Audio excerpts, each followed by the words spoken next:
গল্পের নাম 12 মাসি বর্ষা। কলমে খুশবু আক্তার। গল্পের শেষ পর্ব। নিধিকে হাসপাতালে ভর্তি করাতে হবে বাবা। ও কান্নাকাটি করছে, ব্যথা আর সহ্য করতে পারছে না। আমি কি করব বুঝতে পারছি না। তুমি তাড়াতাড়ি এসো। নিধির চেঁচামেচির আওয়াজ ভেসে এলো গহনের কানে। মেয়েটা কাঁদছে, হাউমাউ করে কেঁদে কেটে গহনকে তাড়াতাড়ি আসতে বলছে। গহন ফোনটা কানে ধরে কেবিন থেকে দৌড়ে বেরোতে বেরোতে নীলাকে উদ্দেশ্য করে বলল, মা আপনি চিন্তা করবেন না, আপনি শুধু ওকে 10টা মিনিট কষ্ট সহ্য করতে বলুন, আমি আসছি। নিধিকে এক নজর না দেখা অবধি গহনের মন শান্ত হয়নি। এমনকি নিজের মেয়ে হওয়ার আনন্দটাও ঠিকভাবে উদযাপন করতে পারেনি। এখন অবধি মেয়েকে একবার কোলেও নেয়নি।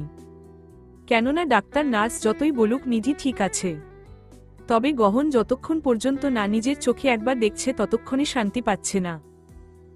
এই চিন্তায় চিন্তায় সদ্য জন্মানো মেয়ের আনন্দটাও যেন ম্লান হয়ে গেছে। অবশেষে নিধিকে কেবিনে শিফট করা হলো। গহন এগিয়ে গেল নিধির দিকে। মেয়েটা তখন কাঁপছে। গহন শক্ত করে ওর হাত চেপে ধরে বলল, কি হয়েছে নিধি? কষ্ট হচ্ছে? খুব বেশি কষ্ট হচ্ছে কি? নিধি জানে এই মানুষটাকে যদি এখন বলে যে খুব কষ্ট হচ্ছে তাহলে ছেলেটা পাগলামো শুরু করে দেবে, অস্থির হয়ে উঠবে। শেষে দেখা যাবে নিধির থেকে বেশি গহন অসুস্থ হয়ে পড়বে। তার উপরে গহনের এত চিন্তা করা বারণ। এমনিতেই চোখ তুলে তাকানোর পর খেয়াল করেছে গহন ঘামছে, হয়তো অতিরিক্ত চিন্তায়। নিধি বাড়তি আর কোনো চিন্তায় ফেলতে চাইল না। নিজের যতই কষ্ট হোক তবুও ঠোঁটে জোর করে হাসি ফুটিয়ে তুলে বলল, আমি ঠিক আছি, এতটুকু শরীর খারাপ হবেই, এটা স্বাভাবিক। আপনি চিন্তা করছেন কেন? ঘেমে যাচ্ছেন তো? যান গিয়ে বসুন, একটু বিশ্রাম নিন, আমি ঠিক আছি। গহনের বিশ্বাস হলো না নিধির কথাটা। ও তো নিজেও বুঝতে পারছে মেয়েটার কষ্ট হচ্ছে, কিন্তু কি করবে? গহন যে উপায় হাতড়ে বেড়াচ্ছে মেয়েটার কষ্ট কমানোর, তবে কোনো উপায় খুঁজে পাচ্ছে না। কেবিনে তখন গহন আর নীলা আছে। নিধি ইশারায় নীলাকে কাছে ডাকলেন। নীলার কোলে তখন ওদের মেয়ে।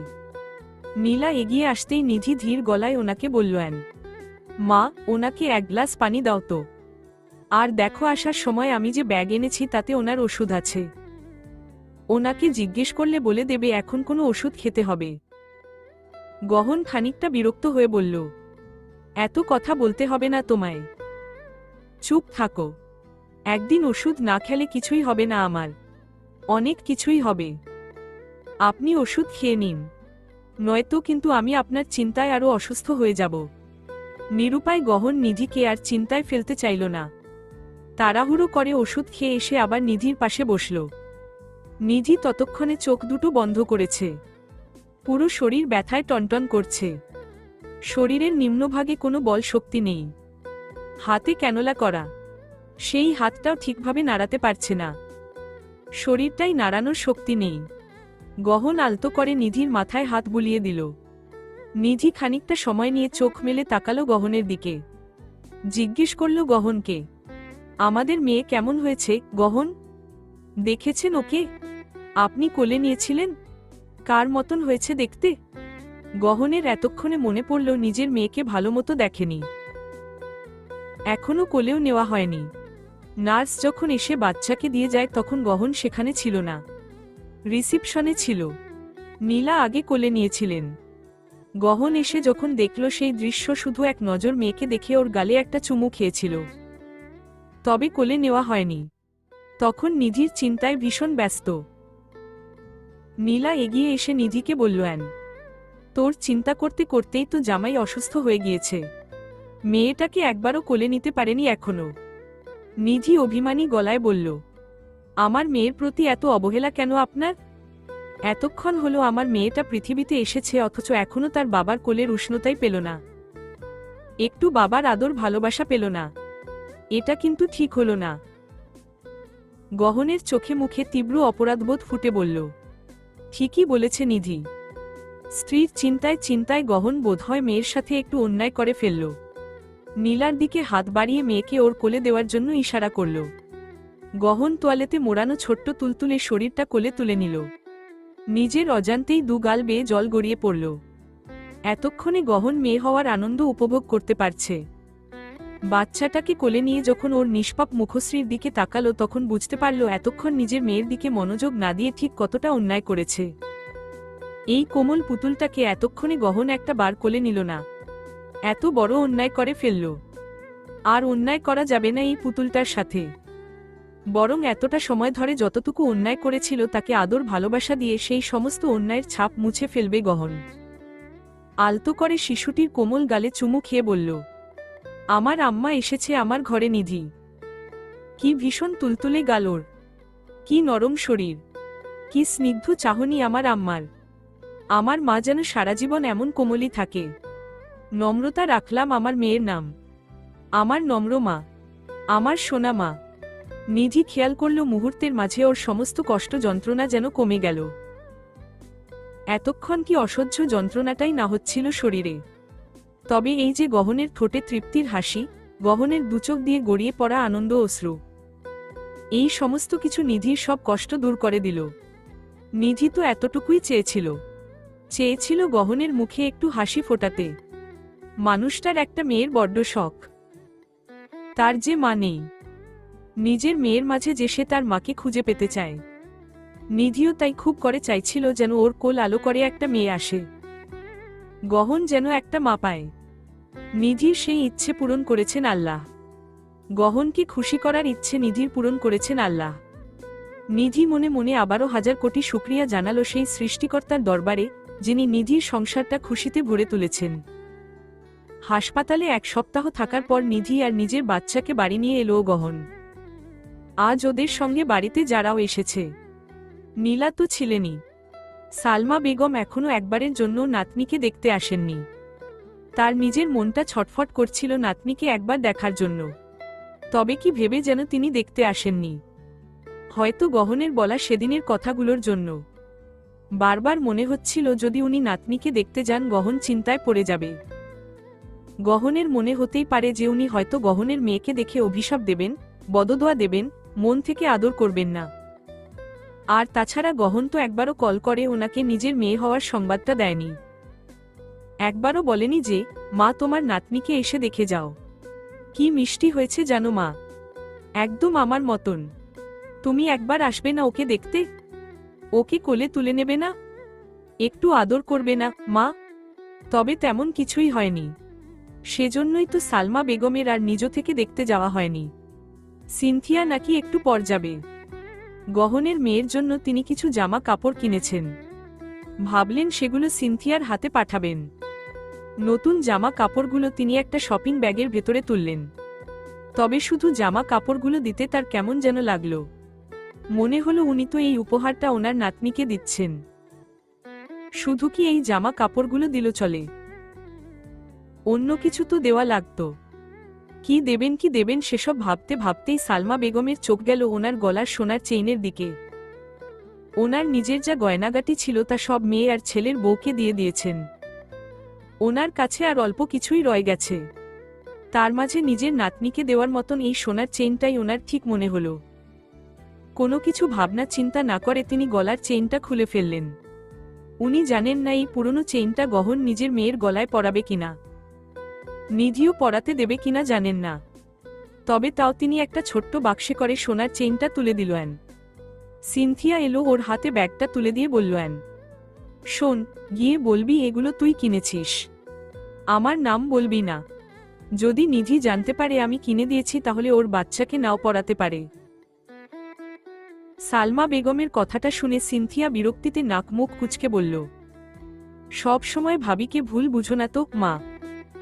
সবকিছুর একটা সীমা থাকে।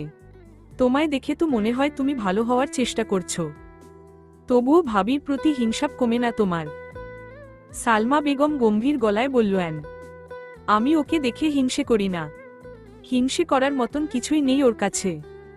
ও হিংসে করে আমায়। সবই আছে হিংসে করার মতন। সব থেকে বড় কথা ভাইয়া আছে ভাবির কাছে।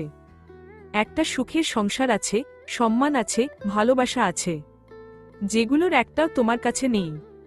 কিন্তু তাই বলে হিংসে যে করতেই হবে এমনটা না। আর ভাবি যে হিংসে করার মতন মেয়ে না, সেটা আমি এই কয়দিন ভাবির সাথে মিশে বুঝেছি। তুমি যতটা ভালোবাসবে সে তোমাকে দ্বিগুণ ভালোবাসা ফেরত দেবে।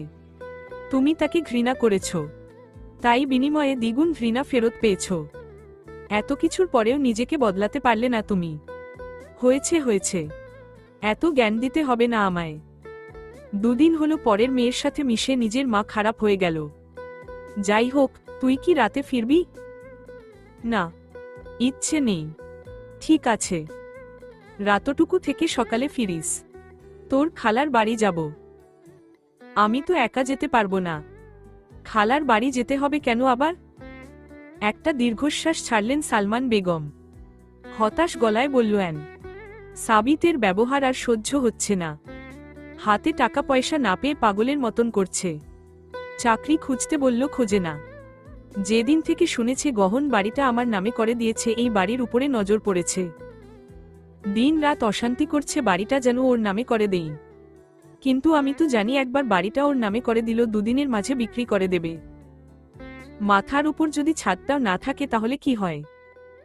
তাই ভাবছি কটা দিন বাড়ি থেকে একটু দূরে থাকব। দেখি ওর মাথাটা যদি একটু ঠান্ডা হয়। ঠিক আছে, সকালে এসে তোমাকে নিয়ে যাব। একটু পরপরই মেয়ে কেঁদে ওঠে। আবার যেই না একটু বাবা কিংবা মায়ের কোলের উষ্ণতা পায়ে অমনি থেমে যায়। চুপচাপ ঘুমিয়ে পড়ে শান্ত বাচ্চার মতন। তবে একটু পরপর কেঁদে ওঠার কারণে নিধির ঘুমটা বারবার ভেঙে যাচ্ছে। কিন্তু ওর একটু বিশ্রামের ভীষণ প্রয়োজন। শেষে ব্যাপারটা বুঝতে পেরে গহন নিজে আর ঘুমল না।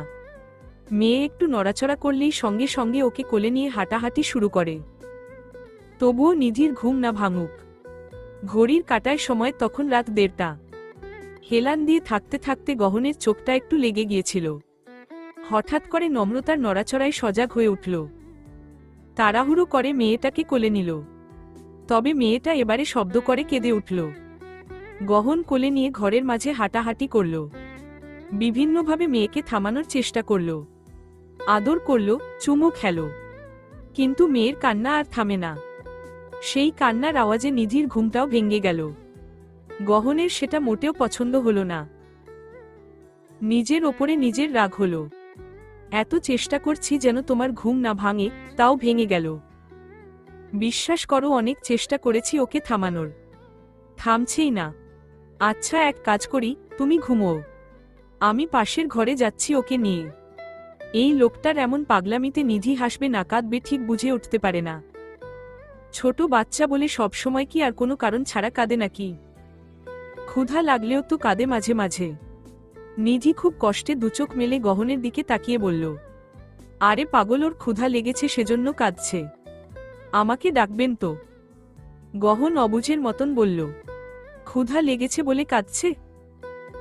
একটু আগেই না খাওয়ালে? আরে ও তো ছোট মানুষ, কতটুকুই খায়, ক্ষুধা তো লাগবেই। পাগল কোথাকার, দুধ খাওয়াতে হবে ওকে। গহন এগিয়ে গিয়ে এক হাতে নিধিকে উঠে বসতে সাহায্য করল। তারপর পেছনে বালিশটা ঠিকঠাক করে দিয়ে মেয়েকে কোলে দিল। দুধ খাওয়ানো শেষ হতে না হতেই গহন নিজেই গিয়ে আবার হাত বাড়িয়ে মেয়েকে কোলে নিল।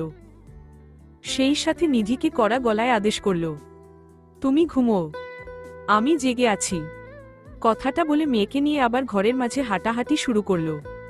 উদ্দেশ্য ঘুম পাড়িয়ে দেওয়া। নিধি কিছুক্ষণ মুগ্ধ নয়নে তাকিয়ে রইল গহনের দিকে। আজকাল নিধি পূর্বের থেকেও বেশি অবাক হয় এই মানুষটাকে দেখলে। একটা মানুষ এতটা যত্নশীল কি করে হতে পারে? একজন বাবা, একজন স্বামী কি করে এতটা যত্নশীল হতে পারে? নিজের বউ বাচ্চার কষ্ট যেন তার সহ্যই হয় না। নিজের শরীরের কোনো পরোয়া নেই তার। নিজের শরীরের যা ইচ্ছে হয়ে যাক, তার কোনো বিশ্রামেরও প্রয়োজন হয় না। তার শরীরে কোনো ক্লান্তি নেই। তার শুধু একটাই উদ্দেশ্য, তার বউ বাচ্চা যেন ভালো থাকে, তাদের মুখে যেন সবসময় হাসি থাকে। গহনকে দেখে নিধি বুঝতে পারে পুরুষ মানুষের ভালোবাসা কতটা সুন্দর হতে পারে। নয়তো আগে নিধি ভাবত পুরুষ মানুষ মানেই স্বার্থপর, এরা ভালোটালো বাসতে জানে না। তবে গহন প্রতিটা মুহূর্তে নিধির ভাবনাকে ভুল প্রমাণ করে দেয়। গহন বোঝায় যদি কোনো পুরুষ সত্যি ভালোবাসে কাউকে তবে সে নিঃস্বার্থভাবেই ভালোবাসে। অনেকটা সময় অতিবাহিত হওয়ার পরেও নিধিকে ঘুমোতে না দেখে গহন খানিকটা রাগ দেখিয়ে বলল, ঘুমোতে বললাম তো তোমায় আমি, নিজের শরীরের প্রতি খেয়াল নেই, তাই না? সুস্থ হতে হবে না? নিধি আলতো হেসে বলল। এত সুন্দর করে বাচ্চা কোলে নেওয়া কোত্থেকে শিখলেন? 2-4টে বিয়ে করেছিলেন নাকি আগে? আরে না না, বাচ্চা কোলে নেওয়া খুব কঠিন নাকি? আমার তো 3টে ছোট ভাই বোন ছিল, ওদের কত কোলে নিয়েছি। সত্যি বলছেন? আপনার মা ওদেরকে আপনার কোলে দিল? ওরা আপনার কোলে থাকলো? গহন খানিকটা মলিন হেসে বলল, হ্যাঁ থাকতো তো, অনেক কোলে নিয়ে থেকেছি, বিশেষ করে শম্পাকে। ও ছোটবেলায় আমার খুব ভক্ত ছিল, জানো। আমি স্কুল কলেজ থেকে ফেরার পথে ওর জন্য যদি চকলেট না নিয়ে ফিরতাম ও খুব কান্নাকাটি করত। আমি বাড়িতে না থাকলে ও খুব কান্নাকাটি করত। তারপরে বড় হলো, বোধ বুদ্ধি বাড়ল, স্বার্থে আঘাত লাগল, কুশিক্ষা পেল। অমনি আমি হয়ে উঠলাম মেয়েটার চক্ষুশূল। সাবিতকে খুব একটা কোলে নেওয়ার সুযোগ পাইনি, মা তো ওকে নিজের কোল ছাড়া করতেনি না। সিনথিয়াকেও মোটামুটি কোলে নিয়ে থাকা হয়েছে, তবে সিনথিয়া হওয়ার পর আমি বেশিরভাগ সময়টা বাড়িতে থাকতাম না। তখন তো আরো ছোট ছিলাম, তাও তো ওদের কোলে নিতে খুব অসুবিধা হতো না। আর সেখানে ও তো আমার নিজের মেয়ে, আমার মা, ওকে কোলে নিতে পারবো না। তা অবশ্য ঠিকই বলেছেন। তবে জানেন তো আমার এখন লোভ হচ্ছে, আপনার কোলে উঠতে আমারও ইচ্ছে করছে, আপনাকে একটু জড়িয়ে ধরে ঘুমাইতে ইচ্ছে করছে। কি করি বলুন তো? গহন কোনো উত্তর দিল না। মেয়ে ততক্ষণে ঘুমিয়ে পড়েছে। মেয়েকে গহন বিছানার একপাশে শোয়ালো, বালিশ দিয়ে ঘিরে দিল চারপাশটা। নিধিকে মেয়ের পাশে শুয়ে নিজে নিধির পাশে শুয়ে পড়ল, হাত বাড়িয়ে নিধিকে নিজের কাছে টেনে নিল। নিধি কোনোরকম কোনো সময় না ব্যয় না করেই জড়িয়ে ধরল গহনকে। গহনের বুকে মাথাটা রাখতেই নিধি অনুভব করতে পারল অসম্ভব রকমের শান্তি লাগছে। মনে হচ্ছে না জানি কত বছর পর গহনকে একটু কাছে পেলে, ওকে একটু জড়িয়ে ধরার সুযোগ পেল। এই শান্তি তো আর কোনো কিছুর মাঝেই নেই। এই মানুষটার গায়ের গন্ধে নিধি যে শান্তিটা পায় পৃথিবীর কোথাও আর সেই শান্তি নেই। মানুষটার যত্ন ভালোবাসার বাইরে আর কোথাও কোনো শান্তি নেই নিধির জন্য। গহন নিধির মাথায় হাত বুলিয়ে দিয়ে বলল, তুমি ঘুমো, আমি আছি, তোমার পাশেই আছি। মেয়ে জেগে উঠলে আমি ওকে সামলে নেব, তোমার চিন্তা করার কোনো প্রয়োজন নেই। তুমি বিশ্রাম করো, তুমি শুধু ভালো থাকো, তোমাদের দুজনের জন্য আমি আছি তো। নিধি গহনকে আরেকটু শক্ত করে জড়িয়ে ধরল, ঠোঁটে স্মিত হাসি ফুটিয়ে তুলে বলল, জানি তো আপনি আছেন আমাদের দুজনের জন্য, সেজন্যই তো শান্তিতে ঘুমোতে পারছি। নম্রতার বয়স আজ 20 দিন হতে চলল। নীলা চলে গেছেন গতকাল। নিধি এখন অনেকটা সুস্থ, সংসারের কোনো কাজই করতে হয় না, শুধু বাচ্চাটাকে একটু সামলাতে হয়। সেখানেও ওকে সাহায্য করার জন্য অবশ্য গহন লোক রেখেছে। সব মিলিয়ে বলতে গেলে নিধির তেমন কোনো কাজ নেই। গহন এখন তাড়াতাড়ি বাড়ি ফিরে আসে, সন্ধে 7টার মাঝে তাকে বাড়িতে পাওয়া যায়। অফিসে যতই গুরুত্বপূর্ণ কাজ থাকুক না কেন তাকে আর অফিসে কেউ রাখতে পারে না। তার একটাই কথা, আগে পরিবার, তারপর বাকি সব। আজ অনেকগুলো দিন পর নিধি একটু রান্নাঘরে ঢুকল। রান্নার জন্য যে মেয়েটাকে রাখা হয়েছে মেয়েটা মোটামুটি ভালোই রান্নাবান্না করে, তবে সমস্যা হচ্ছে তেল মশলা কম দিতে পারে না। নিধি এতবার করে বলেছে যেন একটু তেল ঝাল কম দিয়ে রান্না করে, কিন্তু মেয়েটা পারে না। তার নাকি এভাবেই রান্না করে অভ্যেস। তার ধারণা রান্নায় তেল মশলা কম দিল নাকি রান্নার স্বাদ কমে যায়। আর তার মনে ভয় যদি রান্নার স্বাদ ঠিক না হয় তাহলে তো কাজটা চলে যাবে। এই বাড়িতে মাইনে বেশি পায়, ঝামেলা খুব একটা নেই। বাড়ির মালিক দুজনেই ভালো, এত ভালো একটা চাকরি হাতছাড়া করতে চায় না। সেজন্য তিনি রান্নার স্বাদের ব্যাপারে সতর্ক। এদিকে এসব খাবার খেয়ে গহনের অসুবিধা হচ্ছে, তাই নিধি আজ রান্না করতে গেল। মেয়েটা হাতে হাতে সাহায্য করল নিধিকে। গহন তখন ঘরে মেয়ের সাথে খেলছে।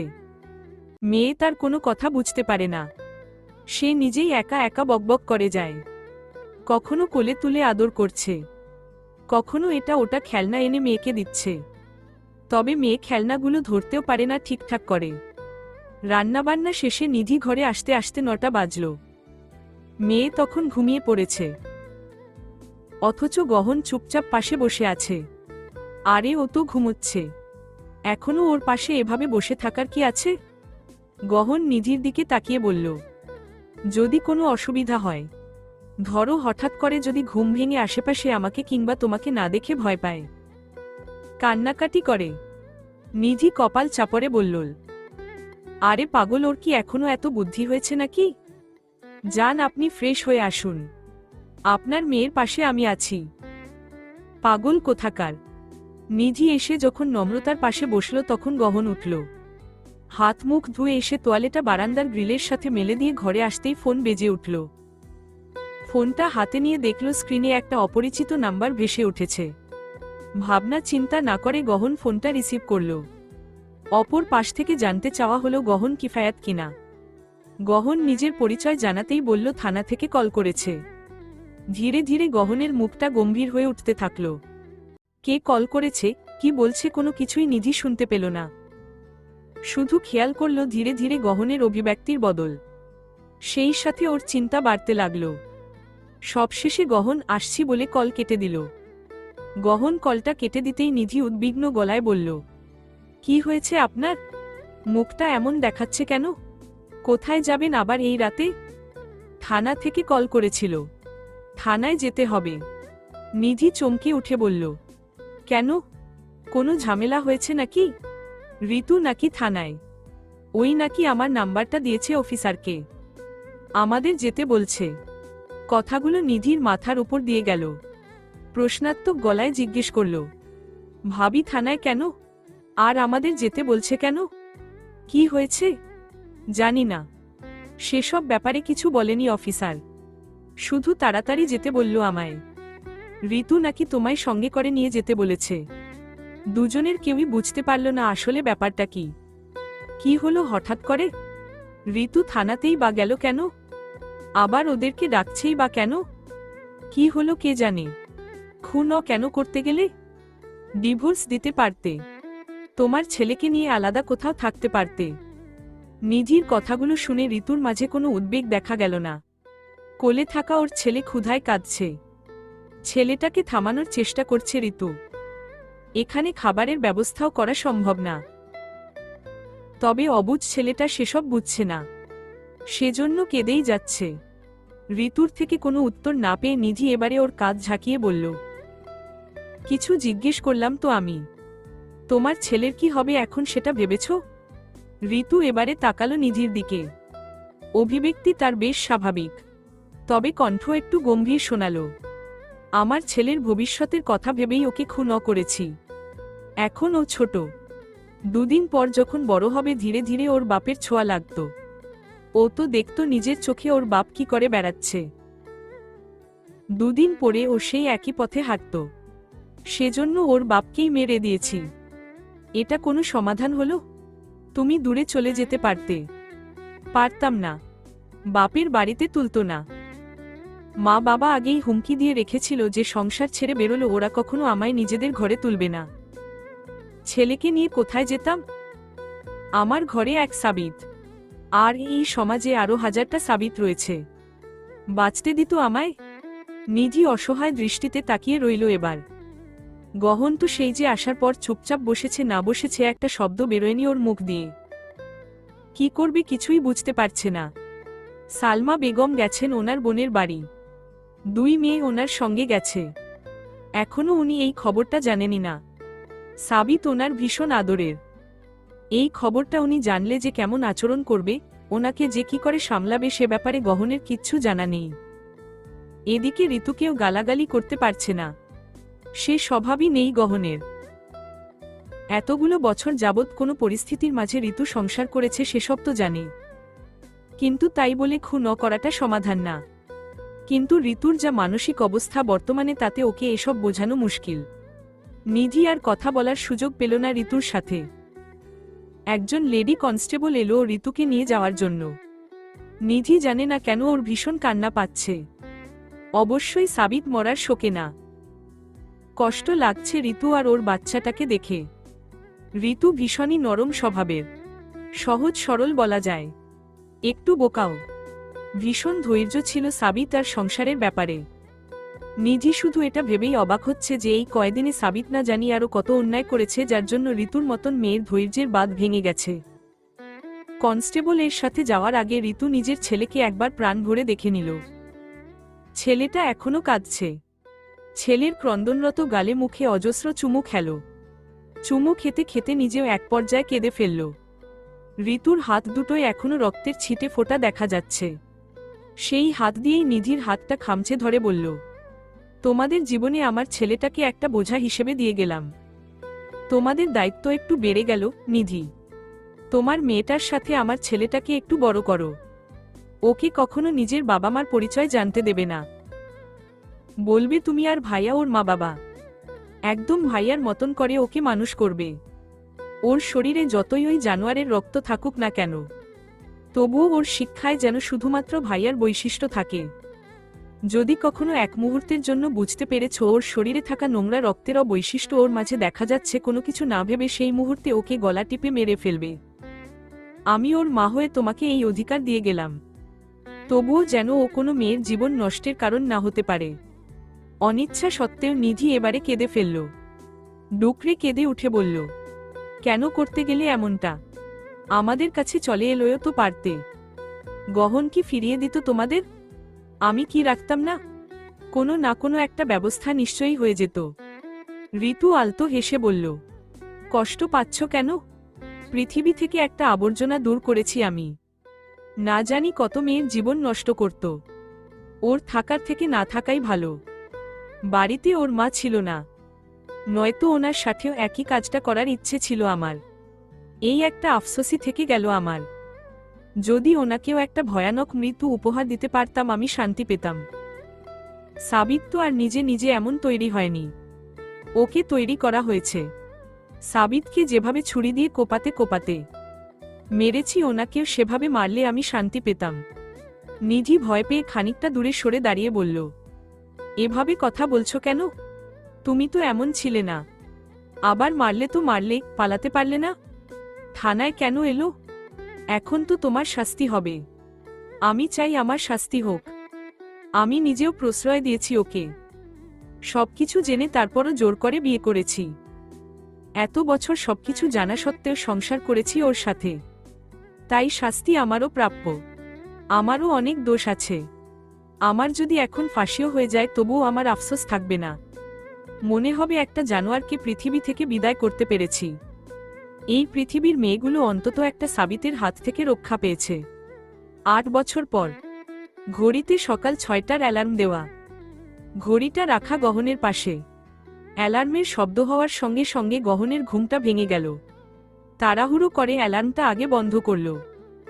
একবার উকি দিয়ে দেখল যে নিধির ঘুম ভেঙেছে কিনা। ভাঙেনি ঘুম। একটা স্বস্তির নিঃশ্বাস ছেড়ে তাকালো ওদের দুজনের মাঝখানে ঘুমোনো 4 বছরের যমজ ছেলে মেয়ে সামির আর সিমির দিকে। যাক, কারোরই ঘুম ভাঙেনি। একটা স্বস্তির নিঃশ্বাস ছেড়ে গহন ধীরে ধীরে নেমে গেল বিছানা থেকে। ফ্রেশ হয়ে ওয়াশরুম থেকে বের হতেই দেখল নিধি বসে আছে বিছানার উপর। নিষেধ করেছি না তোমায় এত সকালে উঠতে? যাও ঘুমো। নিধি ঘুম ঘুম চোখে গহনের দিকে তাকিয়ে বলল, আপনার অফিস আছে, সালার আর নম্রতার স্কুল আছে। এই দুটো কিছুক্ষণ পর উঠে ভ্যাভ্যা শুরু করে দেবে। তার আগে আমায় রান্নাবান্না শেষ করতে হবে। আমার কি আর ঘুমানোর উপায় আছে? রান্নার জন্য তো লোক আছে। ওনার রান্না সালার আর আপনি খেতে পারেন না। আপনাদের জন্য আমায় আলাদা করে রান্না করতে হয়। আপনি তবুও খেতে পারেন, কিন্তু ছেলেটা আমার খেতে পারে না, কোনো অভিযোগও করে না। ওর জন্য রান্না করতেই হয় আমায়। যাই হোক, তাড়াতাড়ি গিয়ে নাস্তা বানাই, নয়তো এই দুটো যে কোনো সময় উঠে যাবে। নিধি নিজের কথাটা শেষ করল কি করল না তার আগেই ওর কানে ভেসে এলো মেয়ের কান্নার কণ্ঠস্বর। গহন তাড়াহুড়ো করে এগিয়ে এসে মেয়েকে কোলে নিল।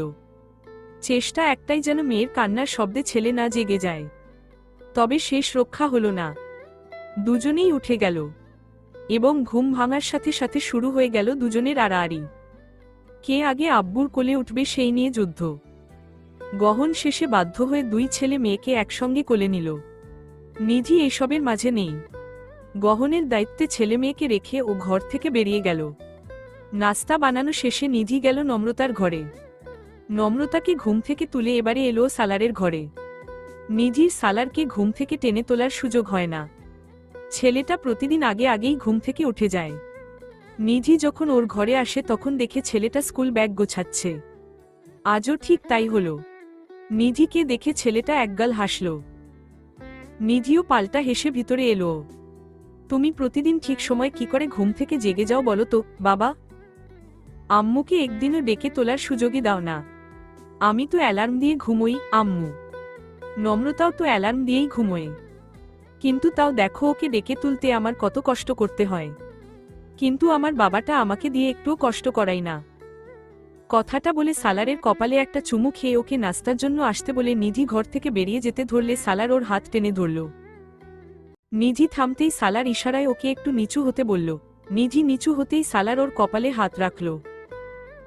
গত দুদিন নিধির বেশ জ্বর ছিল।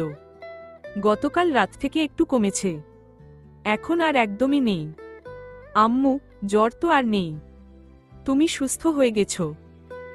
ছেলের কথা শুনে নিধি আলতো হেসে বলল, হ্যাঁ বাবা, সুস্থ হয়ে গেছি। তুমি খেতে এসো। নিধির 4 ছেলেমেয়ে মিষ্টি জাতীয় খাবার খেতে খুবই পছন্দ করে। তাদের জন্য গতকাল রাতে একটু পায়েস রান্না করেছিল। সালার বাদে সবাই খেয়েছিল। নিধি সালারের অংশের পায়েসটুকু ফ্রিজে রেখে দিয়েছিল।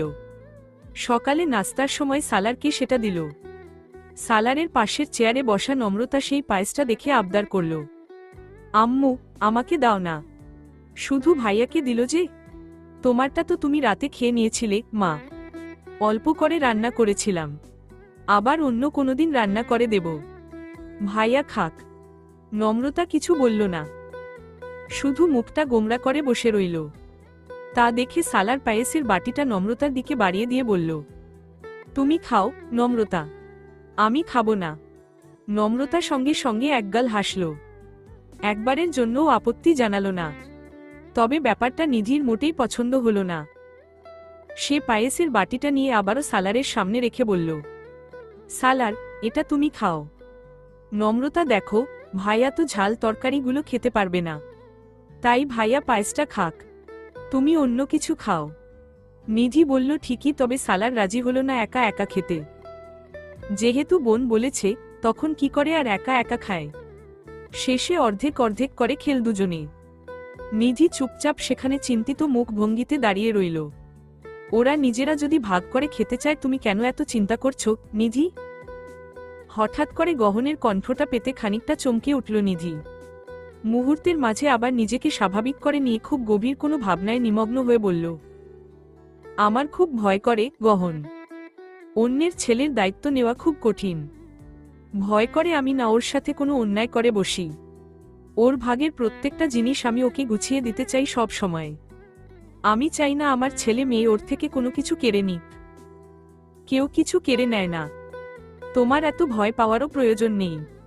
তুমি খুব ভালো একজন মা, আর এটা সবাই জানে যে তুমি বাকিদের থেকে সালারকে বেশি ভালোবাসো। তাই চিন্তা করো না। তুমি আমার মায়ের মতন না, তুমি আলাদা। সত্যি বলছেন তো? আমি আমার দায়িত্ব ঠিকভাবে পালন করতে পারি তো? আমার মাঝে আবার আপনার সৎ মাকে দেখা যায় না তো? আমি ওনার মতন হতে চাই না গহন। আমি সালারকে সত্যি খুব ভালোবাসি। বিশ্বাস করুন, আমি ওকে মন থেকে ভালোবাসি। আমার তো এই কথাটা মনেও থাকে না যে ও আমার নিজের ছেলে না। গহন আবারও নিধিকে আশ্বস্ত করে বলল, তুমি নিজের দায়িত্ব একেবারে ঠিকঠাকভাবে পালন করো। তুমি যেমন একজন দায়িত্বশীল স্ত্রী, একজন দায়িত্বশীল মেয়ে, ঠিক তেমনি একজন দায়িত্বশীল মা। একটা পিচ্চি মেয়েকে বিয়ে করে ঘরে এনেছিলাম। দেখতে দেখতে তার সাথে আজ প্রায় 10টা বছর কাটিয়ে ফেললাম। আমি চোখের সামনে সেই পিচ্চি মেয়েটাকে বড় হতে দেখেছি। একসময় যার দায়িত্ব আমায় নিতে হয়েছিল, এখন সে পুরো সংসারের দায়িত্ব নিয়েছে। আমি তো ভেবেছিলাম আমাকে একা হাতে আমাদের 4 বাচ্চা আর তোমায় মানুষ করতে হবে। তবে যা বুঝলাম, আমার স্ত্রী এতটাই দায়িত্বশীল যে আমাকে সংসারের দিকে নজরই দিতে হয় না। আলতো হাসল নিধি। এতক্ষণে যেন নিশ্চিত হলো যে ও নিজের দায়িত্ব সঠিকভাবে পালন করতে পারছে।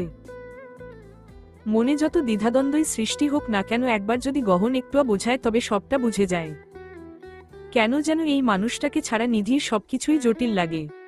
পুরো জীবনটাই অমীমাংসিত মনে হয়। যদি মানুষটা একবার শুধু হেসে একটু কথা বলে নিধির মনে হয় পুরো দুনিয়া জয় করতে পারবে। কোনো কাজই আর তখন নিধির জন্য কঠিন থাকে না। কি অদ্ভুত, তাই না? গহন খেতে বসল। গহনের দুপাশের চেয়ারে ওর দুই মেয়ে বসে। ওরা দুজন ব্যতীত আর কারো ক্ষমতা নেই সেখানে বসার। নিধি গেছে রান্নাঘরে চা বানাতে। গহন নিজের প্লেটে খাবার বেড়ে নিতে ধরলে নম্রতা ওকে বাধা দিয়ে বলল, আব্বু, আমি তোমার প্লেটে খাবার তুলে দিচ্ছি, তুমি বসে থাকো। নম্রতার মুখ থেকে কথাটা শুনে পাশ থেকে সিমি বলে উঠল, আব্বু, আমিও তোমার প্লেটে খাবার তুলে দেব। সিমির কথায় নম্রতা আপত্তি জানিয়ে বলল, না, তুমি পারবে না, তুমি ছোট। নম্রতা ভীষণ শান্তশিষ্ট, নরম স্বভাবের, ভীষণ বুঝদারও মেয়েটা। সিমি আবার ঠিক উল্টো। মেয়েটার যেমন রাগ তেমনি জেদ। বলা যায় মায়ের মতন মাথার দু তিনটে বোধ হয় তার কাটা রয়েছে। সেজন্যই তো নম্রতার কথা মোটেই মানতে পারল না। নিজেই তার আব্বুর প্লেটে খাবার তুলে দেবে বলে কান্নাকাটি শুরু করতে লাগল। শেষে বাধ্য হয়ে গহন দুজনকে দুটো প্লেটে খাবার বেড়ে দিতে বলল। নম্রতার দ্বারা যতটুকু গুছিয়ে সম্ভব ততটুকু গুছিয়েই খাবার বেড়ে দিল। কিন্তু সিমি সেভাবে গুছিয়ে দিতে পারল না। কিছু খাবার প্লেটের উপরে পড়ল তো কিছু টেবিলে। তবুও গহন কিছু বলল না, শুধু মন ভরে দুই মেয়েকে দেখতে লাগল। একটা সময় ছিল যখন গহনের প্লেটে খাবার তুলে দেওয়ার মতন কোনো মানুষ ছিল না। গুছিয়ে তো দূর, অগোছালো ভাবেও কেউ খাবার বেড়ে দিত না। অথচ এখন ওর প্লেটে খাবার বেড়ে দেওয়ার জন্য কত তোড়জোড়। দুদিক থেকে দুজন দুটো প্লেটে খাবার তুলে দিচ্ছে। তাদের চেষ্টা আব্বুর প্লেটটা সুন্দরভাবে গুছিয়ে দেওয়ার। এই সবটাই নিধির জন্য সম্ভব হয়েছে। মেয়েটা সবসময় বাচ্চাদেরকে শেখায় যেন আব্বুর বেশি খেয়াল রাখে, আব্বুর বেশি যত্ন করে, আব্বুকে বেশি ভালোবাসা।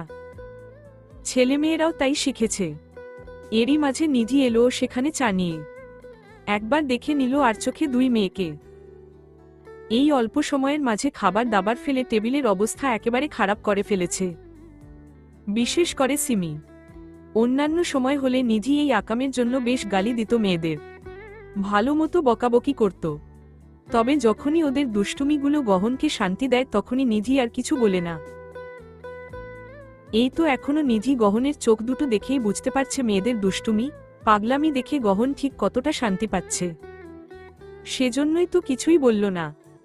ওদের খাওয়া দাওয়ার মাঝে কলিং বেল বেজে উঠল। নিধি দরজা খুলতেই দেখল সিনথিয়া আর বাদল এসেছে। সিনথিয়ার কোলে ওর 6 মাসের ছেলে। 4 বছর হলো বাদলের সাথে ওর বিয়ে হয়েছে। বিয়ের দায়িত্বে ছিল গহন। গহন নিজেই বাদলকে সিনথিয়ার জন্য পছন্দ করেছে। নিজেই বিয়ের প্রস্তাবও দিয়েছিল। সিনথিয়ার অতীত সম্পর্কে সবই জানিয়েছিল। বাদলের কোনো আপত্তি ছিল না। পরে পারিবারিকভাবে দুজনের বিয়ে সম্পন্ন হয় এবং সিনথিয়া জোর গলায় বলতে পারে ও সুখী, ভীষণ সুখী। গহন যেমন নিজে একজন চমৎকার মানুষ, ঠিক তেমনি ওর জন্য একজন চমৎকার জীবনসঙ্গীকেই বেছে দিয়েছে। প্রায়ই সিনথিয়া আসে বাড়িতে। ওর শ্বশুর বাড়িতে কেউ নেই, ওরা দুজন মাত্র মানুষ। বাদল তো অফিসে চলে যায়। একা একা, তাই বাড়িতে ভালো লাগে না। এখানে নিধিও বাড়িতে একা। ওর সাথে এসে একটু গল্প গুজব করলে ভালো লাগে। আজকে অবশ্য আরও একটা উদ্দেশ্য আছে আসার। সালমা বেগম ভীষণ অসুস্থ, ওনাকে দেখতে যাবে বিকেলে। গহনরাও যাবে, সেজন্যই এই বাড়িতে চলে এসেছে। ভেবেছে ওদের সাথেই যাবে। নিধি তখন দুপুরে রান্না বান্নায় ব্যস্ত। দুপুরে বাদলও আসবে। জামাই মানুষ, তাকে তো একটু খাতির যত্ন করতে হবে। এমন সময় নিধির ফোন বেজে উঠল। সামির ওকে ফোনটা দিয়ে গেল। নিধির ভাই কল করেছে। এখন আর নিয়াজ ছোট নেই, কলেজে পড়ে। নিধি ফোনটা রিসিভ করে ব্যস্ত গলায় বলল, হ্যাঁ বল নিয়াজ। আপু দেখো না, অনেকগুলো বাজার এসেছে আমাদের বাড়িতে। আম্মু বলছে তুমি নাকি কয়েকদিন আগেই টাকা পাঠিয়েছিলে। এখন আবার এতগুলো বাজার, কে পাঠালো এই নিয়ে চিন্তায় আছে। একবার বলছে ভুল ঠিকানায় চলে এসেছে, আবার ভয়ও পাচ্ছে কোনো কারণ ছাড়া। তুমি একটু কথা বলো তো। নিয়াজের থেকে নীলা ফোনটা কেড়ে নিয়ে কেমন যেন আতঙ্কিত গলায় বলল, তুই আবার কেন বাজার করে পাঠিয়েছিস? এখানে তো কম টাকার বাজার নেই। মাছ, মাংস, শাকসবজি সব কিনে পাঠিয়েছিস। কিছুদিন আগেই তো টাকা পাঠালি। এত টাকা পেলি কোথায়?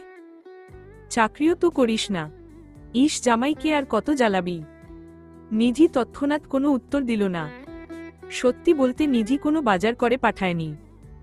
আর যেহেতু নিধি পাঠায়নি তার মানে নিশ্চয়ই গহনই পাঠিয়েছে। মাঝে মধ্যেই এমন করে ছেলেটা। আজ তো ওদের বাড়িতেও সাপ্তাহিক বাজার করে পাঠিয়েছে গহন। তাহলে তো আর কোনো সন্দেহই রইল না। তবে নীলাকে সেসব বলতে চাইল না। ওনারা ব্যাপারটাকে বড্ড অস্বস্তির চোখে দেখেন। ভাবেন জামাইয়ের ঘাড়ে বোঝা হয়ে আছেন। তাই নিধি ওনাকে আশ্বস্ত করে বলল, আমি পাঠিয়েছি মা। আর কে পাঠাবে? কি দরকার ছিল? এখনো তো বাজার রয়েছেই বাড়িতে। তো কি হয়েছে? আমি এখানে ভালো মন্দ খাবো আর আমার বাবা মা খাবে না। আর কে বলেছে আমি চাকরি করি না? পড়াশোনা শেষ করেছি আমি। গহনের অফিসেই চাকরি করি। নীলা রুষ্ট গলায় বলল, এত চাপ দিস না জামাইকে। কি ভাববে বলতো? ওদিকে জামাইকে কতজনের দায়িত্ব সামলাতে হয়। তোর নিজের সংসার আছে, 4টে ছেলে মেয়ে আছে। আবার এদিকে আমাদের সংসার। কি দরকার ছিল আমাদেরকে ভাড়া বাড়িতে এনে তোলার? তোর বাবার চিকিৎসা, নিয়াজের পড়াশোনা, এত দায়িত্ব ছেলেটা একা কি করে পালন করে? উনি সব পারেন মা। আর বলল, তো এগুলো আমি পাঠিয়েছি। আমি চাকরি করি ওনার অফিসে। সত্যি বলছি। কত কাজ করে দেই ওনাকে। চাকরি করিস তাহলে অফিসে যাস না কেন? আমি বাড়ি থেকে কাজ করি, যাকে বলে ওয়ার্ক ফ্রম হোম। শোন, আমি এখন রান্নায় ব্যস্ত আছি। তুমি নিয়াজকে জিজ্ঞেস করো, ও তোমাকে বুঝিয়ে দেবে এসব। এখন রাখছি। কথাটা বলে নিধি ফোনটা কেটে দিল। রান্না করতে করতেই গহনের ভাবনায় ডুব দিল। কি অদ্ভুত একটা মানুষ! কি চমৎকার তার ব্যক্তিত্ব, কি সুন্দর তার ভাবনাগুলো, কি মার্জিত তার আচরণ। স্ত্রীকে খুশি করার জন্য কত চেষ্টা তার। শুধুমাত্র স্ত্রীর মুখে হাসি ফোটানোর জন্য মানুষটা কত কিছুই না করে। কি অসম্ভব রকম ভালোবাসতে জানে মানুষটা। নিধি আজও ভেবে অবাক হয় যে এমন একটা চমৎকার মানুষকে এত সহজে কি করে পেয়ে গেল। শম্পা। ডাকটা কানে যেতেই শম্পা ঘাড় ঘুরিয়ে তাকালো। পিয়াল না? হ্যাঁ, পিয়ালি তো। শম্পাকে নিজের দিকে এভাবে তাকিয়ে থাকতে দেখে পিয়াল ভাবল বোধহয় চিনতে পারেনি। তাই ভাবল নিজের পরিচয়টা দেবে। আমি পিয়াল। চিনতে পারছ না?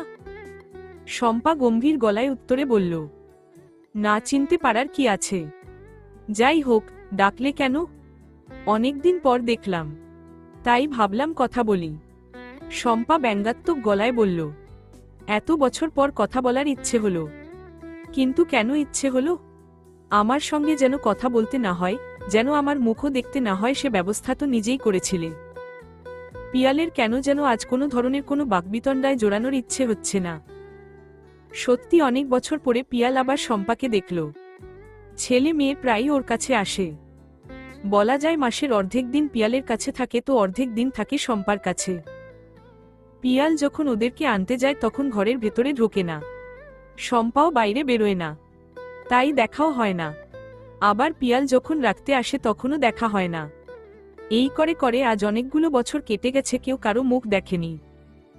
শম্পার চেহারায় বয়স্কের ছাপ পড়ে গেছে। মেয়েটাকে দেখতে যতটা বয়স্ক মনে হচ্ছে ততটা বয়স এখনো হয়নি। গায়ের রং কালো হয়ে গেছে, চেহারাটা মলিন লাগছে দেখতে। পরনে কি সাধারণ একটা সালোয়ার কামিজ। অথচ পিয়াল জানে শম্পা এত সাধারণ জামা কাপড় পছন্দ করে না। শম্পার একটু দামি জাঁকজমকপূর্ণ পোশাক পরতে ভালো লাগে। বাইরে বের হলে সাজগোজ করা ছাড়া বের হতো না। অথচ এখন বোধহয় ঠোঁটে ভ্যাসলিন অবধি লাগায়নি। না চাইতেও পিয়ালের খারাপ লাগলো কেন যেন ওকে দেখে। এদিকে অনেকটা সময় অতিবাহিত হওয়ার পরেও পিয়ালের থেকে কোনো উত্তর না পেয়ে শম্পা এবারে খানিকটা বিরক্তিকর গলায় বলল, কোনো দরকারি কথা আছে কি? না থাকলে আমি চলে যাব। অযথা চাকরি করছো কেন? আমি তো যথেষ্ট টাকা পাঠাই। স্বাচ্ছন্দ্যে চলে যাওয়ার কথা। বাড়িতে বসে সময় কাটে না। বিয়ে করতে পারতে, জীবনটা নতুন করে শুরু করতে পারতে। আমি অ্যাডজাস্ট করে থাকতে পারিনি, হয়তো অন্য কেউ পারত। শম্পা অদ্ভুত দৃষ্টিতে কিছুক্ষণ তাকিয়ে রইল পিয়ালের দিকে। হঠাৎ করেই আবার দুচোখে ক্রোধ ভর করল। পিয়ালকে খানিকটা খোঁচা দিয়েই বলল, সবাই তোমার মতন স্বার্থপর হয় না। আমি আমার ছেলে মেয়ের মুখের দিকে তাকিয়ে বিয়ে করতে পারিনি। সবথেকে বড় কথা, আমার চরিত্র তোমার মতন নোংরা না। আমার চরিত্র নোংরা। সংসার তো অনেকগুলো বছরই করেছ, তারপরও তুমি বলবে আমার চরিত্র নোংরা? শম্পা জোর গলায় বলল, হ্যাঁ, তুমি চরিত্রহীন। যখন তোমার বিয়ের খবর শুনলাম তখন বুঝতে পারলাম কেন আমাকে ডিভোর্স দেওয়ার জন্য এত তাড়াহুড়ো লাগিয়েছিলে। পরকীয়ায় জড়িয়েছিলে, তাই না? আমি নিশ্চিত হয়ে বলতে পারি পরকীয়ায় জড়িয়েছিলে বলেই আমাকে ডিভোর্স দিয়েছিলে। ডিভোর্সের কারণ হিসেবে আমার যে দোষগুলো দেখিয়েছিল আগে, তো সেগুলো তোমার চোখে পড়তো না। হঠাৎ করে চোখে পড়ল, আর এমনভাবেই চোখে পড়ল যে সরাসরি ডিভোর্স দিতে হলো। আমি এতটা বোকা নই পিয়াল। পিয়াল কেন যেন রেগে গেল না, হাসল খানিকটা। ওকে হাসতে দেখে শম্পা কপাল কোঁচকাল। কিছু জিজ্ঞেস করার আগেই পিয়াল নিজ থেকেই বলে উঠল, ঠিকই বলেছ, তুমি বোকা না, তুমি ভীতু। নিজের দোষ স্বীকার করার সৎ সাহস নেই। আমি পরকীয়ায় জড়িয়েছিলাম কি ছিলাম না সে বিষয় নিয়ে আমি কিচ্ছু বলবো না, কারণ আমি খুব ভালো করে জানি, তুমি নিজেই জানো আমার মতন মানুষ পরকীয়ায় জড়াবে কিনা। তবে একটা কথা বলি, দ্বিতীয় বিয়ে করার জন্য আমার কোনো আফসোস নেই। ভাগ্যিস আমি তাড়াতাড়ি সিদ্ধান্তটা নিয়েছিলাম। আমি মানসিকভাবে যেভাবে ভেঙে পড়েছিলাম, যতটা বিষণ্ণতায় ডুবে গিয়েছিলাম, আমার দিন যাপন করা খুব কঠিন হয়ে পড়ত। আলহামদুলিল্লাহ, আমি একজন ভালো জীবনসঙ্গী পেয়েছি এবারে, যে আমাকে বোঝে, যে আমার পরিবারকে বোঝে, যার সত্যি সংসার করার ইচ্ছে আছে। কেন যেন পিয়ালের মুখ থেকে এই কথাগুলো শম্পা সহ্য করতে পারল না। পিয়াল সুখে সংসার করছে, পিয়ালের দ্বিতীয় স্ত্রীর প্রশংসা এসব সহ্য হল না। খেকিয়ে উঠে বলল, থাক, আর বলতে হবে না। তোমার বউয়ের প্রশংসা শোনা বাদেও আমার অনেক কাজ আছে। তুমি পরকীয়ায় জড়িয়েছিলে, এটাই সত্যি। পিয়াল এবারও আলতো হেসে বলল, মায়া হয় তোমার জন্য আমার। মাঝে এত বছর কেটে গেল, তবুও তুমি একটু বদলাতে পারলে না নিজেকে। পুরুষ মানুষ দ্বিতীয় বিয়ে করলেই বুঝি পরকীয়া হয়ে যায়। পুরুষ মানুষ স্ত্রীকে তালাক দিল, এই তার কারণ পরকীয়া হয়ে যায়। সবার ক্ষেত্রে এই কারণটা সঠিক হয় না। কিছু কিছু মানুষ নিজের মানসিক শান্তির জন্য তালাক দেয়।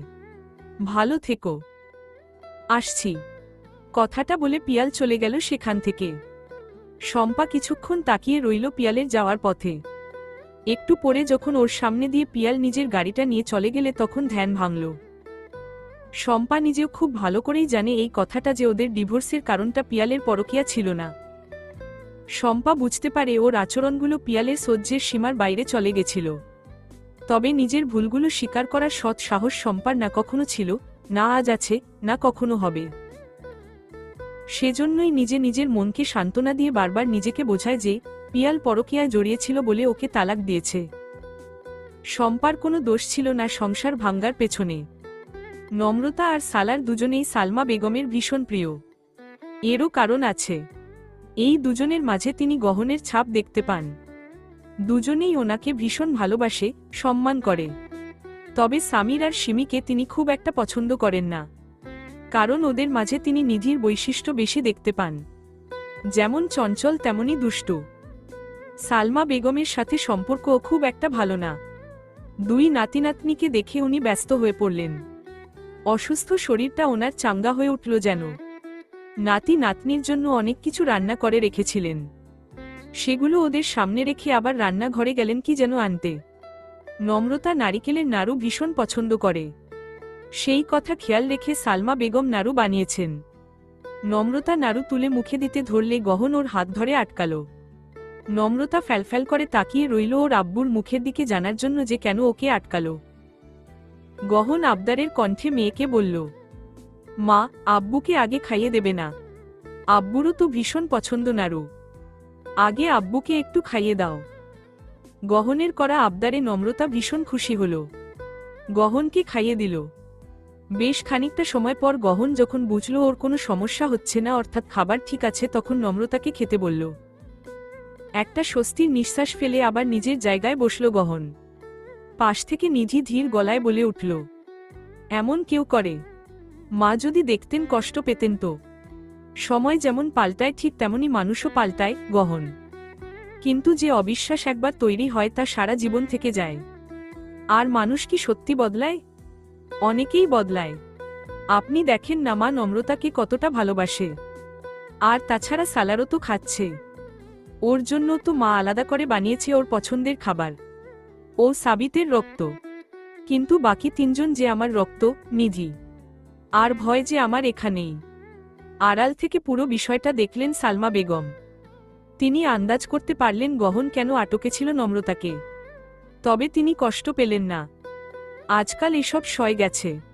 তিনি বুঝতে পেরেছেন অতীতে যে পাপ করেছেন তার বোঝা তাকে আমৃত্যু টানতে হবে।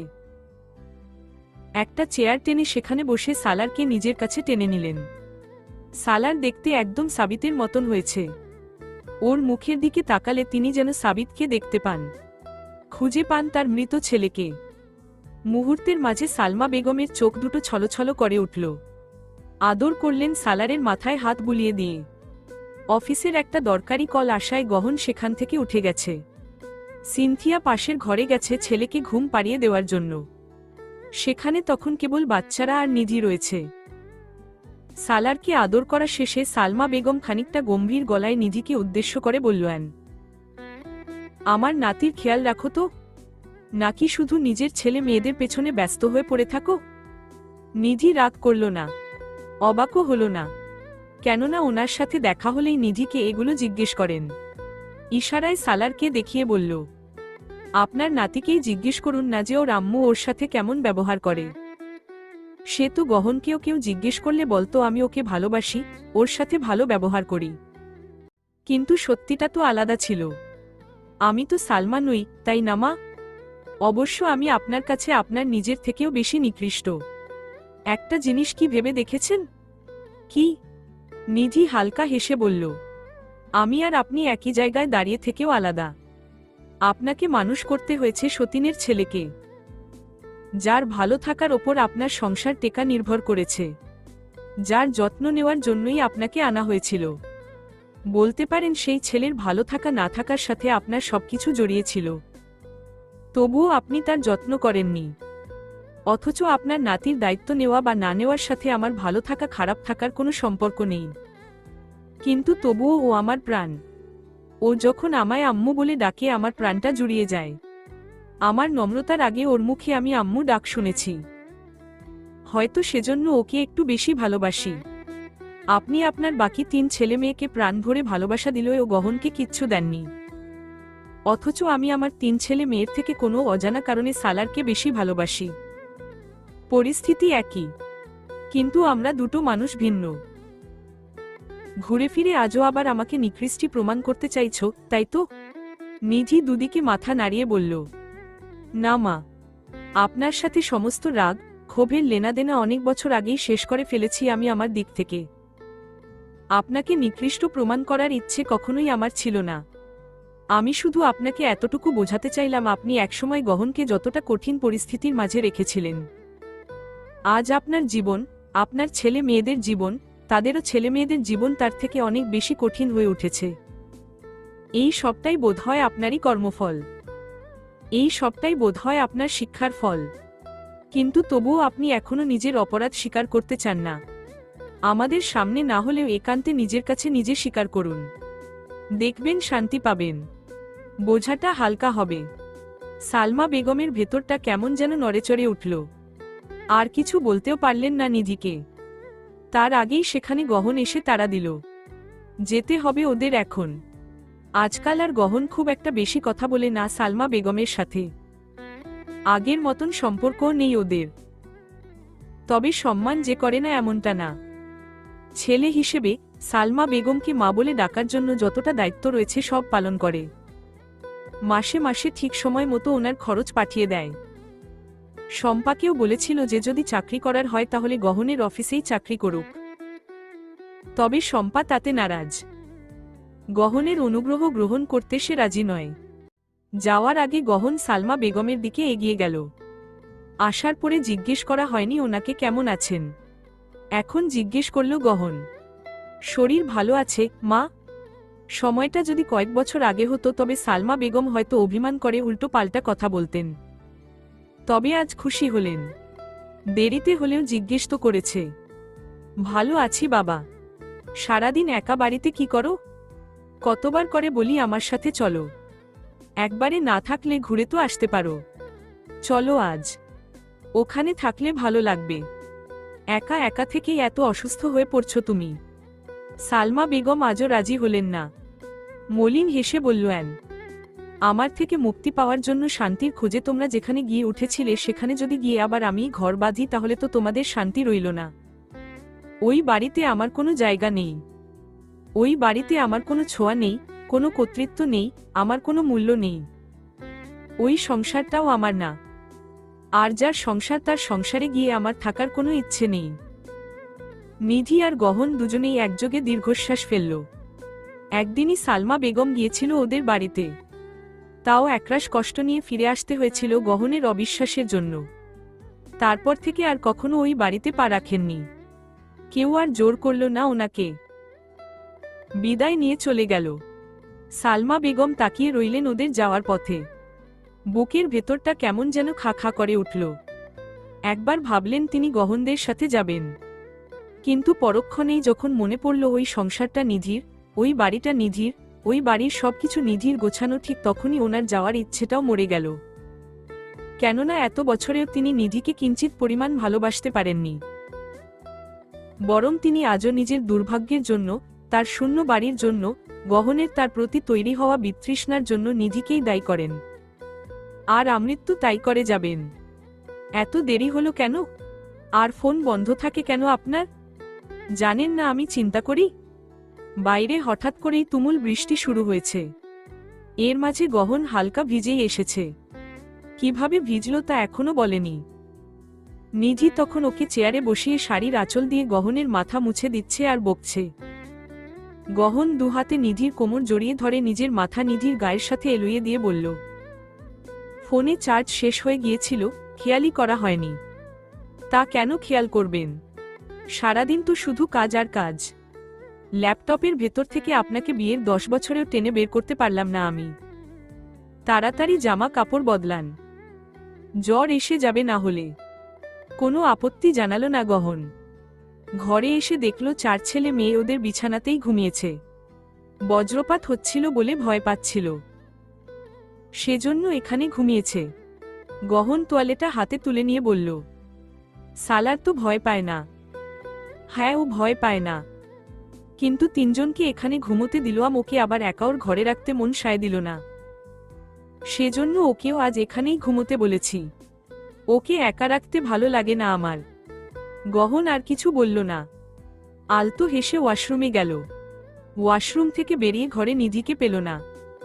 বারান্দায় উকি দিতেই দেখল সেখানে গ্রিল ধরে দাঁড়িয়ে আছে। গহন গিয়ে পিছন থেকে 2 হাতে কোমর জড়িয়ে ধরে ওর কাঁধে থুতনি ঠেকিয়ে বলল, কি হয়েছে? কিছু হয়নি, এমনিতেই বৃষ্টি দেখছে। শরীর খারাপ না তো? না, খারাপ না, তবে একটু ক্লান্ত আর কি।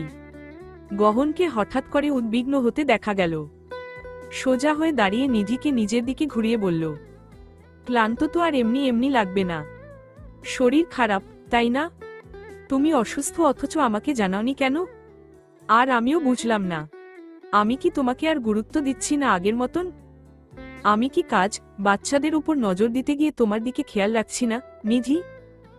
নিধি হেসে ফেলল গহনের এমন পাগলামো দেখে। আলতো করে গহনের গালে হাত রেখে বলল, আপনি আমার খেয়াল রাখেন না, আমাকে গুরুত্ব দেন না, এই কথা আপনি নিজে বললেও আমি বিশ্বাস করব না। গহন, সংসারের কাজ করতে হয়, 4টে বাচ্চা মানুষ করতে হয়, ক্লান্ত একটু হবেই। যতই সাহায্যের জন্য মানুষ থাকুক না কেন তবুও আমার বাচ্চাদের দেখাশোনা তো আমাকেই করতে হবে।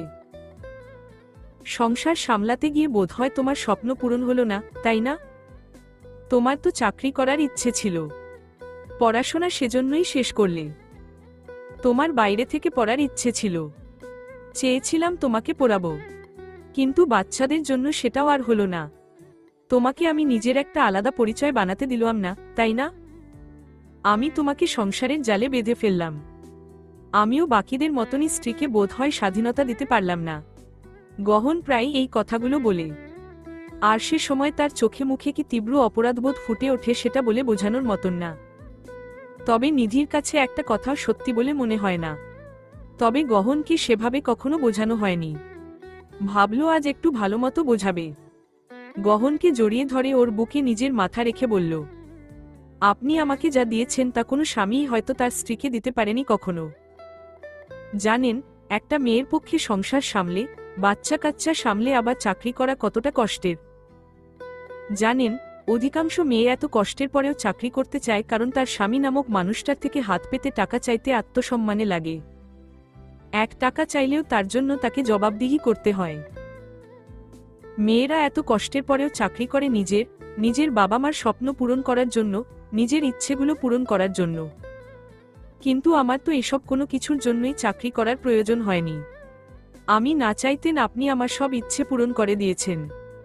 বিশ্বাস করুন, যদি আপনার মতন স্বামী প্রত্যেকটা মেয়ে পায়, তবে হয়তো কেউ আর এত কষ্ট করে বাইরে চাকরি করতে যেত না।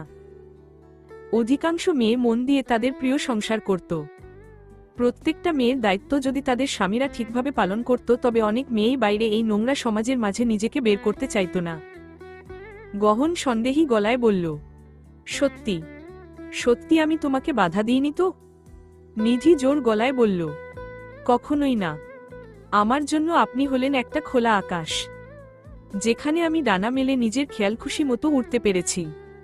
আমি চাকরি করার জন্য মরিয়া ছিলাম আমার বাবা মার দায়িত্ব নেওয়ার জন্য। আমার মনে হতো আমি নিজে যদি উপার্জন না করি আমার স্বপ্ন কেউ পূরণ করবে না। কিন্তু আপনি তো আমার সেই সব ধারণা ভুল প্রমাণ করে দিয়েছেন। সত্যি? হ্যাঁ সত্যি। আমার মন ভোলানোর জন্য আপনার অফিসে একটা চাকরি দিয়েছেন, অথচ কোনো কাজ না করেই মাসে মাসে বেতন আমি ঠিকই পেয়ে যাই। এটা তো আপনার ভালোবাসা, গহন।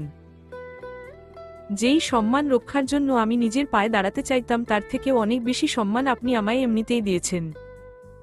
আপনি আপনার স্ত্রীকে দিয়ে কোনো কষ্ট করাতে চান না, অথচ তার স্বপ্নগুলো নিজে কষ্ট করে ঠিক পূরণ করে দেন।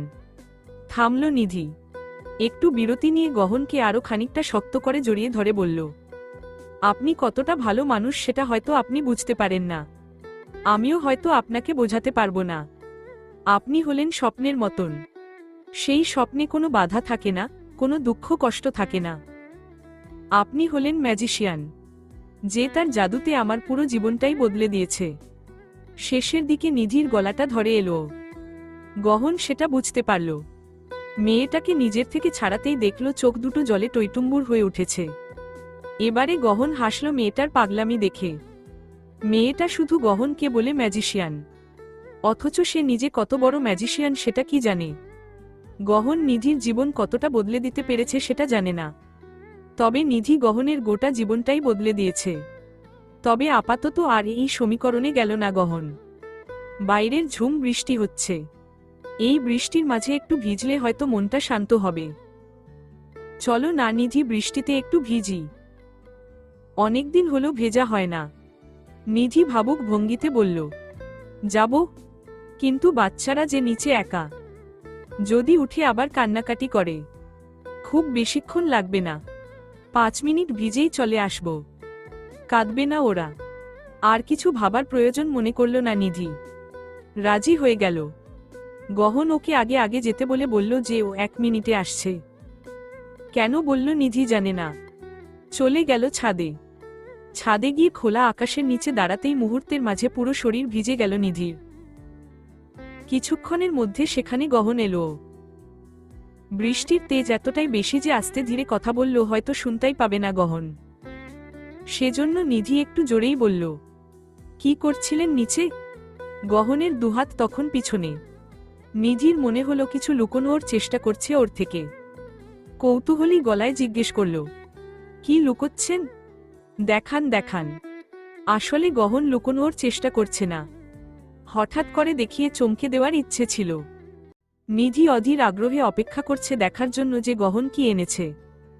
একগুচ্ছ কদম ফুল এগিয়ে দিল গহন, যা দেখতেই নিধির ঠোঁটে হাসি ফুটে উঠল।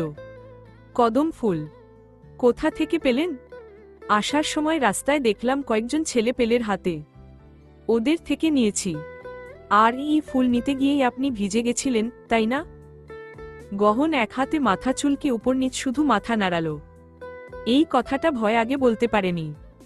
এখন ভাবল নির্ঘাত নিধি বকবে।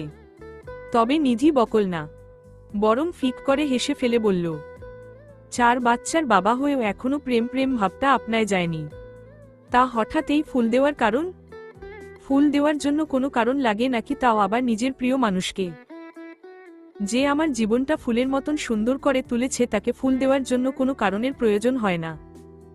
তবুও একটা কারণ বলুন, ভালো লাগবে আমার। বলতেই হবে কারণ? হ্যাঁ, বলতেই হবে। বৃষ্টির বেগ ততক্ষণে আরো বেড়েছে। গহন এগিয়ে এসে নিধির ভেজা কপালে আলতো করে নিজের ঠোঁট ছুঁয়ে কদম ফুলগুলো নিধির দিকে বাড়িয়ে দিয়ে বলল, একগুচ্ছ কদম হাতে, ভিজতে চাই তোমার সাথে। সমাপ্ত।